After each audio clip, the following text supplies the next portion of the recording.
Brother Satish దొంగ పాస్టరా మంచి పాస్టరా? నాకు తెలియదు. బ్రదర్ సతీష్ దొంగ పాస్టరా మంచి సార్ ఒక మాట చెప్పేసి బ్రదర్ సతీష్ దొంగ పాస్టరా? బ్రదర్ సతీష్ దొంగ పాస్టరా మంచి పాస్టరా? ఆ దేవుడు తెలియాలండి. నీకు తెలిసినది నాకెలా తెలుస్తుంది? ఆయన చర్చికి నేను ఎప్పుడు వెళ్ళదు, ఆయనతో ఎప్పుడు వ్యక్తిగతంగా నేను మాట్లాడలేదు, నేను ఎప్పుడు డైరెక్ట్ గా. కార్పొరేట్ పాస్టర్ అట కదా ఆయన? ఏమో నాకు తెలియదు దాని గురించి నిజంగా. ఆయనకి నాకు ఏ సంబంధాలు లేవండి. కానీ ఈ మధ్యన ఎక్కువగా మాట్లాడుతున్నారు. ఎందుకంటే కొంచెం కమర్షియల్ అయిపోయారు, డబ్బులు ఎక్కువ అడుగుతున్నారు అనేది ఈ మధ్యన బాగా తిరుగుతుంది. అది ఎంతవరకు అనేది నిజంగా అది నిజమైతే దేవుడు మాత్రం ఖచ్చితంగా. ఏదో కుర్చీకి 20,000 నుంచి 50,000 పలుకుతుందట కదా, కూర్చునే కుర్చీకి కూడా ఇవ్వాలన్నట కదా సతీష్ కుమార్ గారు అండి? అవునండి.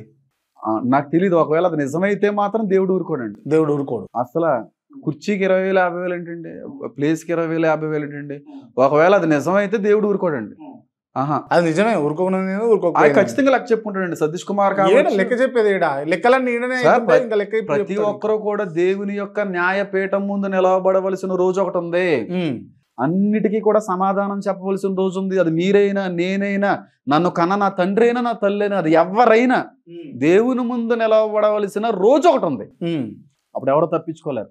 దేవుని ముందు నిలబడాలి ఖచ్చితంగా. అవును పాస్టర్ గారు, మీరు లాస్ట్ టైం కూడా నాతో అన్నారు కదా, దేవుడు వస్తాడు, ఏదో ఎరుపెక్కుతుంది, నలుపైతుంది అది అని చెప్పారు కదా.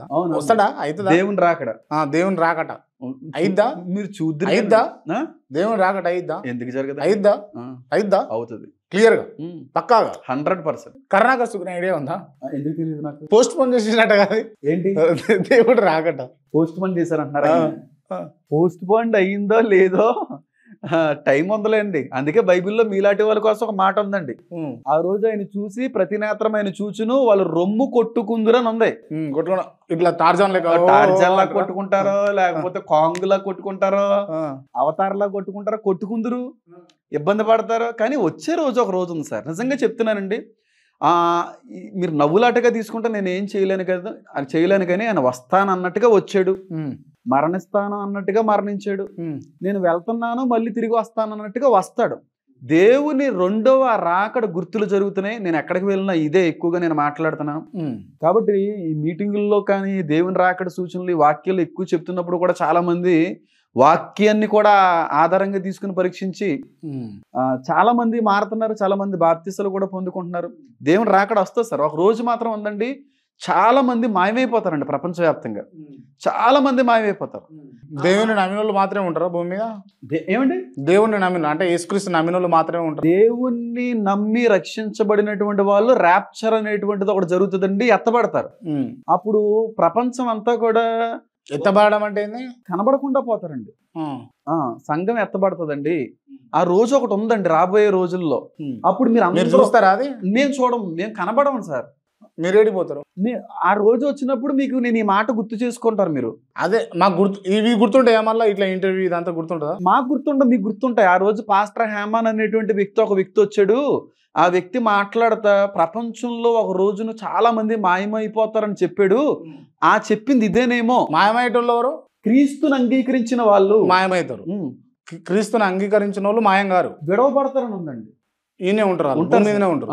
అంటే వాళ్ళకి 7 years ట్రిబులేషన్ జరుగుతుందండి. ఆ శ్రమంలో కూడా క్రీస్తుని నమ్మి తెలుసుకొని రక్షించబడే వాళ్ళు కూడా ఉంటారు.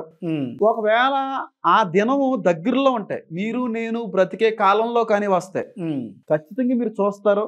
అది చూసినప్పుడు మాత్రం అందరిలాగా మీరు మోసపోకండి. ఈ కెమెరాస్ ఉపయోగించుకోండి, ఈ మీడియాను ఉపయోగించుకోండి. పాస్టర్ హేమాన్ అని ఒక పాస్టర్ గారు వచ్చారు. ఎప్పుడైంది చాలా మంది మాయమైపోతారని ఆ రోజున పాస్టర్ గారు అన్నారు. కాబట్టి ఆ దేవుడు నిజం, ఎప్పటికైనా మనం మోసగించబడ్డాం, ఆ దేవుని తెలుసుకుందాం అనేటువంటి ఒక ప్రోగ్రామ్ చేయండి. ఓకే పాస్టర్ గారు, ఎప్పుడైతే ఇది అది ఎవరికి తెలియదు సార్. అంటే మీరు ఉంటారా? మేము ఉండం సార్. నేను దొంగ వలే వస్తానన్నాడండి. ఆయన వచ్చే సమయానికి ఎవరైతే ఆయన అంగీకరించిన వాళ్ళు అందరూ కూడా కాదు, బాప్తిసం పొందుకున్న వాళ్ళందరూ కూడా కాదు, ఎవరైతే ఆత్మలో వర్ధిల్లి నిజమైనటువంటి వారు మనసులోకి వస్తారో వాళ్ళందరూ కూడా దేవుడు. డౌట్ అడుగుతా, నాకు డౌట్ వచ్చింది. మీరు కరుణాకర్ సుగుణ గారు మీరు రాకడ పోస్ట్ పోండ్ అవుతుంది అని అంటున్నారు కదా. పోస్ట్ పోండ్ అవదండి, ఖచ్చితంగా ఆయన వచ్చేటువంటి దినాల్లో మనం ఉన్నాము. దేవుని యొక్క రాకడ దినాలు చాలా సమీపంగా ఉన్నాయి. ఒకవేళ ఆ రోజుల్లో నేను ఆ టైంకి నేను బతుకుంటుంటే, మీరు బతుకుంటుంటే, ఆ రోజున ఏదన్నా ప్రపంచంలో చాలామంది మాయమైపోయేటువంటి వార్త కానీ మీకు వినబడతాయి, నా మాటని ఖచ్చితంగా మీరు జ్ఞాపకం చేసుకోండి. కిడ్నాప్లు చేస్తున్నారు. జ్ఞాపకం చేసుకోండి. ర్యాప్చర్ అనేది హ్యార్పాజో అనేటువంటి పదం ఉపయోగించబడిందండి. పికింగ్ అప్, కాటప్ అని. అది మీకు చెప్తే ఒక నిమిషంలో జరిగేది కదండి. దాని గురించి మాట్లాడుకుందాం ఒకనొక సమయంలో అవకాశం ఉంటే. అప్పుడు మాత్రం ఈ మాట గుర్తుపెట్టుకోండి, మోసపోకండి.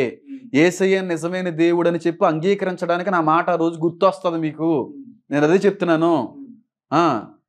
పోస్ట్ పండ్ అవ్వలేదు సార్. కరుణాకర్ గారు అన్నట్టుగా ఇంకొకరు విమర్శిస్తున్నా అవ్వలేదు. ఖచ్చితంగా జరుగుతుంది. ఆ రోజు మాత్రం నా మాటను గుర్తుపెట్టుకోండి. అప్పటికైనా మీ ఆత్మనేత్రాలు తెరవండి. నిజమైన దేవుడు ఎవరు